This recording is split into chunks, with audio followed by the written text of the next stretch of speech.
नमस्कार साथियों। आज के लगभग 2 महीने पहले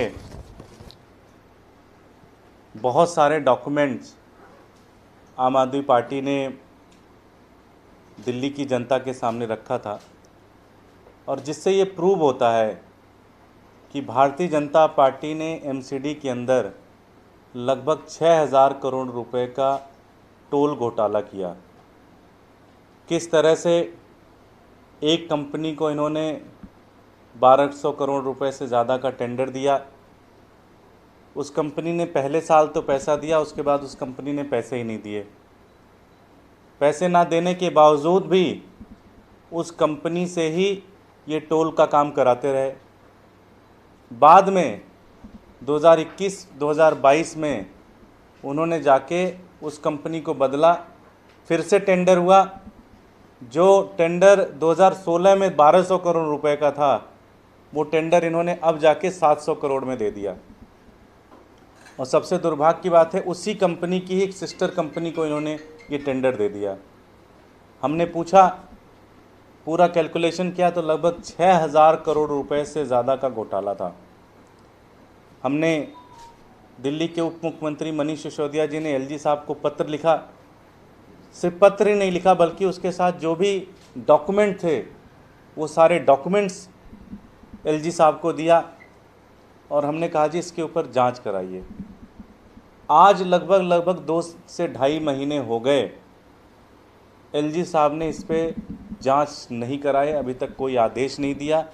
इवन आपका पत्र मिला, इसकी जो पावती लिख के भेजते हैं वो भी आज तक नहीं भेजा उन्होंने।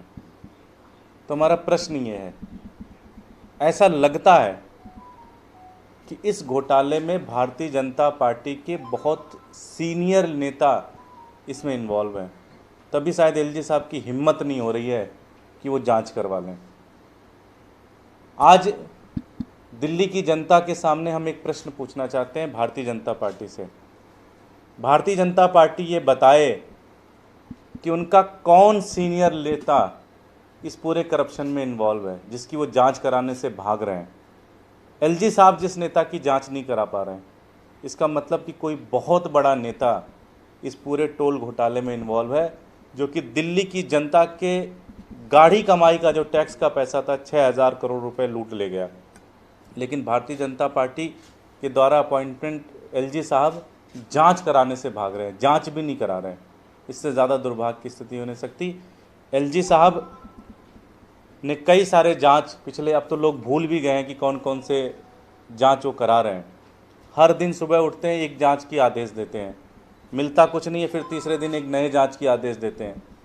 अभी तक उन्होंने आम आदमी पार्टी के ऊपर कई सारे जांच की आदेश दे दिए, लेकिन मिला कुछ नहीं, ना कोई सबूत है, ना कोई डॉक्यूमेंट है, ना कुछ है। लेकिन फिर भी हम वेलकम करते हैं। हम उनसे कहते हैं अगर आप हमारी और भी जांच कराना चाहते हो, आप हमारी जांच करा लो, लेकिन इसकी भी तो जांच कराओ। इसकी जांच क्यों नहीं करा रहे हो? ये 6,000 करोड़ रुपए का जो टोल घोटाला हुआ, उसकी जांच कराने से एलजी साहब क्यों भाग रहे हैं? क्या एलजी साहब खुद बताएं दिल्ली की जनता को, भारतीय जनता पार्टी के किस बड़े नेता को बचा रहे हैं जिससे उन्हें डर लग रहा है कि अगर वो जांच कराएं तो बड़ा नेता उसमें फंस सकता है, बड़ा नेता जेल जा सकता है।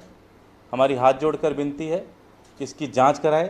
अगर इसकी जांच नहीं कराते हैं तो लोगों के मन में ये शक जरूर जाएगा कि इसका मतलब कि खेल बहुत बड़े लेवल का है और भारतीय जनता पार्टी का कोई बहुत बड़ा नेता इसमें इन्वॉल्व है, जिसमें हिम्मत नहीं है एलजी साहब की कि उसके खिलाफ जांच करने का आदेश दे दें। बहुत बहुत धन्यवाद। कार्रवाई हो रही है? अभी तक तो यही लग रहा है। हमने कई सारे डॉक्यूमेंट्स भेजे, हमने कई सारे कागज, हम तो सबूतों के साथ भेजते हैं, फिर भी अभी तक कोई जांच के आदेश नहीं दिए गए। तो इससे यही लगता तो यही है कि जो भी उनके जांच है वो पॉलिटिकली मोटिवेटेड जांच है।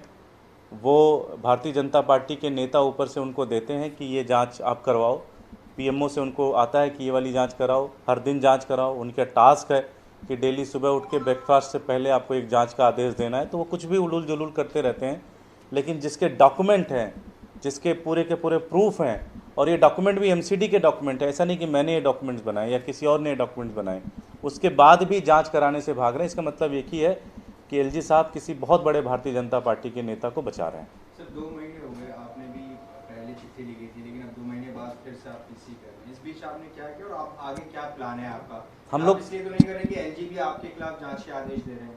नहीं, हमारे खिलाफ वो और जांच के आदेश देते, हमें कोई दिक्कत नहीं है, लेकिन इसकी भी जांच कराएं। हमने लगातार उनसे संपर्क करने की कोशिश की, उनके ऑफिस से संपर्क करने की कोशिश की। हमने ये भी कहा कि आप समय दे दें मिलने के लिए, हम मिलके आपको ये सारा एक्सप्लेन करेंगे कि किस तरह से ये पूरा का पूरा भ्रष्टाचार हुआ। ना उन्होंने मिलने का समय दिया, जब मिलने गए तो पुलिस से अरेस्ट करा के बंद करा दिया हमारे को। ना हमारे प्रश्नों का जवाब देते हैं, ना हमारे पत्र का जवाब देते हैं, ना ये भ्रष्टाचार की जांच कराते हैं। तो इसका मतलब साफ है कि एलजी साहब किसी भारतीय जनता पार्टी के बड़े नेता को बचा रहे हैं और इसलिए उनकी हिम्मत नहीं हो रही कि वो जांच कराएं। आगे और मिलने किसी जाएंगे एजेंसी से, चाहे एसीबी या किसी और किसी विभाग ये सारा एलजी साहब के ही अंडर में है, चाहे वो एसीबी है, चाहे वो सीबीआई है। कानूनी कोई उसका इस्तेमाल उसके ऊपर कानूनी की भी बात करेंगे और 2-2.5 महीने में चुनाव है, आम आदमी पार्टी की सरकार बनेगी तो हम अच्छे से जांच करा लेंगे एमसीडी के अंदर। विजय नायर की न्यायिक हिरासत बढ़ा दी है 14 दिन की, इस पे क्या कहेंगे? विजय नायर बहुत ही देशभक्त आदमी है। अभी तक एक भी सबूत कोर्ट के अंदर प्रस्तुत करने में नाकामयाब रही हैं। इसका मतलब सीधे सीधे है कि गुजरात में चुनाव है और गुजरात का कम्युनिकेशन बहुत शानदार चल रहा था। गुजरात के अंदर जनता एक तरफा मन बना रही है कि भारतीय जनता पार्टी को वहाँ हराना है।